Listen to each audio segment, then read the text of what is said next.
You know, it's incredible how some of the most powerful ideas in history can be packed into just a handful of words. Today, we're going to dive into one of China's most famous poems. It's a tiny masterpiece from the Tang Dynasty that paints this massive picture and, believe it or not, offers a whole philosophy for life in just 20 characters. Okay, so before we break it all down, let's just experience the poem the way the poet Wang Zhihuan wrote it.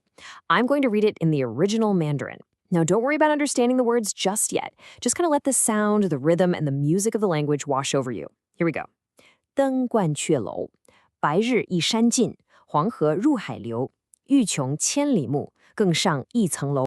All right, now here's a more poetic take on it in English. This isn't a strict, literal translation, but it's meant to capture the feeling, the spirit of the original. You could already sense the huge scale of it, right? The poem is really split into two perfect parts. First, what the poet sees, and second, the big idea that this incredible view sparks in his mind. So let's start with that view. The first two lines. Wow, they're just a stunning example of how to do more with less. The poet uses only 10 characters to paint this enormous, absolutely breathtaking scene. The real beauty here is just how simple it is. Line 1 is basically saying, the white sun is leaning on the mountains, and then it's gone. And line 2, the yellow river flows right into the sea. See? There are no fancy, flowery words. It's just direct, it's powerful, and it's crystal clear. What's so amazing is how he builds this massive world so quickly. He gives us this view from way up high, the sun setting over mountains in the distance. And then he brings us right down to the ground, with that powerful river rushing below.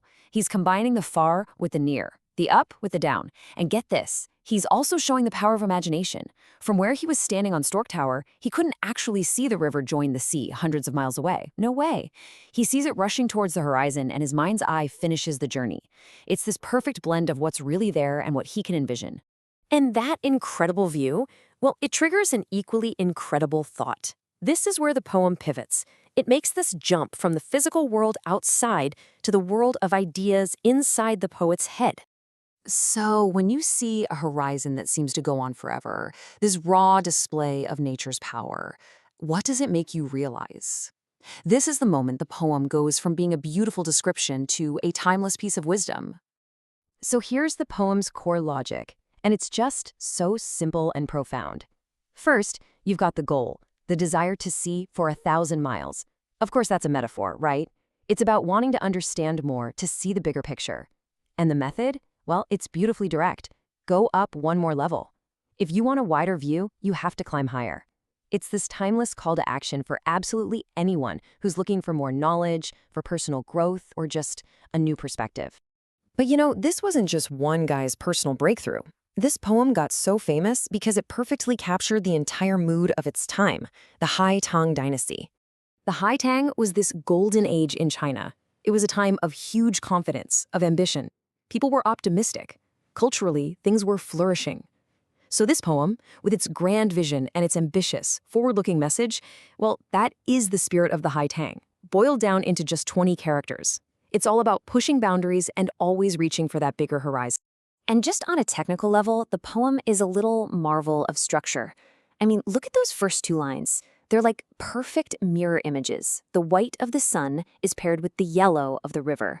The noun sun matches the noun river, and the verb leans on matches the verb enters.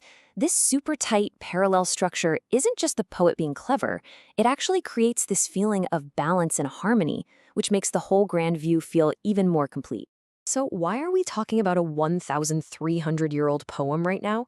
Because its message has honestly never been more relevant. It's all about how we look at our own lives, our own ambitions. Because really, when you get down to it, this isn't just about a beautiful sunset over a river. That magnificent view is just the starting point, the catalyst for a much, much deeper idea. It's an invitation for us, right here, right now. It's a challenge to never get too comfortable with our current perspective. It's telling us that no matter how much we think we know or how far we've come, there is always a higher level, a bigger vantage point just waiting for us, if we're willing to make the climb. And that really leaves us with a pretty simple but powerful question to think about. Whether we're talking about your career, your education, or just your personal life, the poem is asking, what's your next level? And what incredible new horizons are you going to see when you get there?